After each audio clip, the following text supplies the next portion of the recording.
제가 달리기를 시작한 지 100일 정도가 됐거든요. 최근에 살이 좀 빠진 것 같아서 몸무게를 쟀는데 너무 놀랐어요.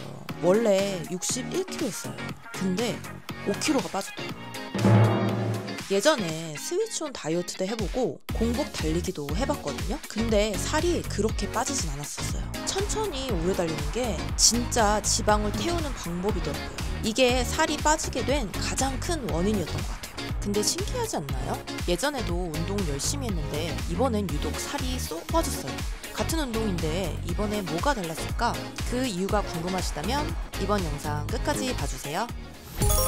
제가 얼마 전에 급진급파 콘텐츠를 찍으면서 5일 동안 단기간 다이어트를 했거든요. 그게 5일 동안 단백질 쉐이크랑 채소, 과일 주스를 먹고 그리고 운동은 10km를 뛰는 거였어요.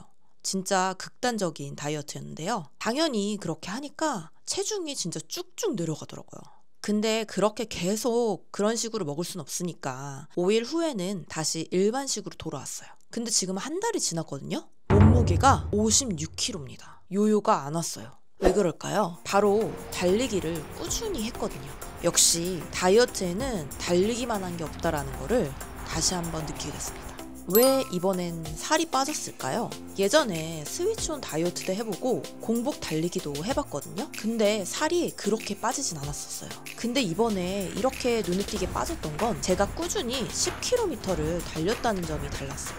이게 살이 빠지게 된 가장 큰 원인이었던 것 같아요. 천천히 오래 달리는 게 진짜 지방을 태우는 방법이더라고요. 왜냐면 속도를 과하게 올리면 몸이 급하게 에너지를 써야 해서 주로 탄수화물을 태웁니다. 반대로 호흡이 편안한 상태로 뛰게 되면 산소를 충분히 쓰면서 달리니까 지방까지 같이 태우게 돼요. 저도 처음에는 이 원리를 잘 몰랐는데 실제로 천천히 꾸준히 달리기를 했더니 체중이 줄어드는 속도가 확실히 달랐습니다. 무엇보다 좋은 건 꾸준히 할 수 있었다는 거였어요. 빠르게 달리면 숨이 차서 오래 달리지 못하지만 천천히 달리면 10km도 무리 없이 소화할 수 있고 그게 쌓이면서 어느 순간 체중이 자연스럽게 빠져 있더라고요.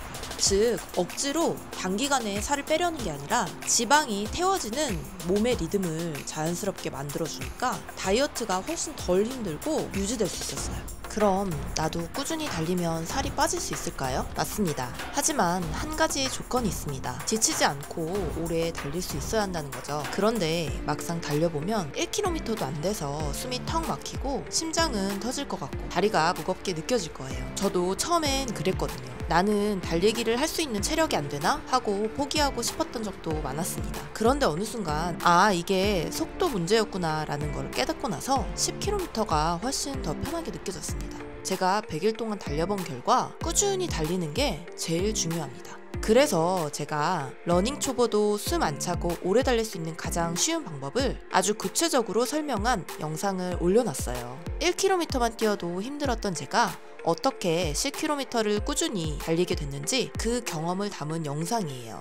제가 고정 댓글에 영상 링크를 남겨둘 테니까요. 그 영상을 보시면 여러분의 인생이 진짜로 바뀔 겁니다. 그렇다면 운동 식단을 열심히 해도 살이 안 빠지는 진짜 원인은 뭘까요? 저는 워낙 먹는 걸 좋아해서 살이 진짜 잘 찌거든요. 그래도 다행인 건 살이 찌면 늘 빼야 한다는 경각심을 갖고 살았기 때문에 살이 찌면 운동하고 덜 먹고 해서 다시 살을 빼곤 했었어요. 그런데 그렇게 다이어트와 요요를 반복하다 보니까 어느 순간부터는 운동을 하고 식단을 해도 잘 안 빠지더라고요.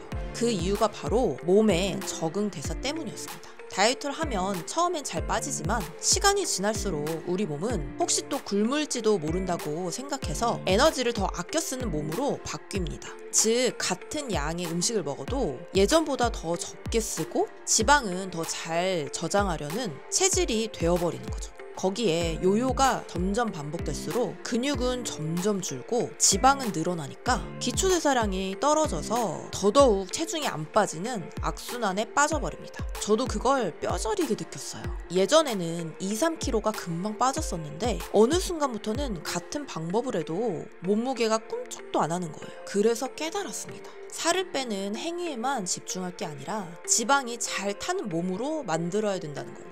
그래서 저는 10km를 일주일에 3번 이상 뛰려고 노력하고 있어요. 그러다 보니 놀라운 게 살을 빼려고 하지 않아도 살이 빠진다는 거예요. 빵도 먹고 과자도 먹고 라면에 삼겹살까지 먹어요. 그런데도 요요가 오지 않더라고요. 지금은 56kg을 감량해서 유지하고 있어요. 앞으로도 이렇게 달리기를 생활한다면 예전처럼 요요가 오진 않을 것 같아요.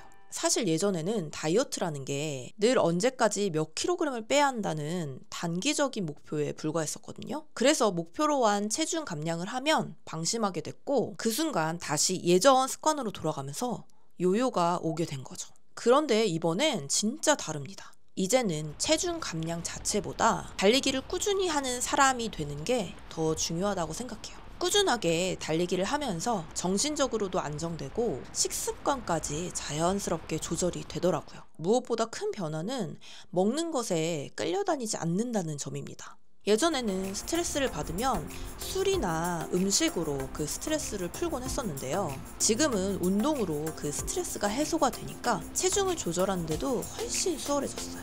앞으로도 저는 달리기를 제 일상의 습관으로 꾸준히 가져가려고 합니다.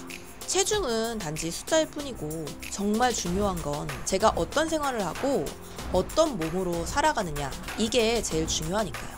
그리고 그 습관이 쌓이면 살은 자연스럽게 지금처럼 유지될 거라고 믿습니다. 혹시 다이어트가 고민이 되셔서 이 영상을 보시고 계신 분들이 계시다면 처음부터 10km 달리기를 목표할 필요는 없어요. 1km든 3km든 내가 편하게 뛸 수 있는 거리부터 시작하셔서 조금씩 늘려가 보시면 됩니다. 그러면 언젠가 10km를 달리는 거는 자연스럽게 하게 되실 거고요. 아마 그때쯤이면 원하시는 체중은 자연스럽게 따라와 있을 겁니다. 여러분들도 장거리 달리기를 습관으로 만들어 보셔서 건강하게 요요 없는 다이어트 꼭 성공하시길 바랍니다.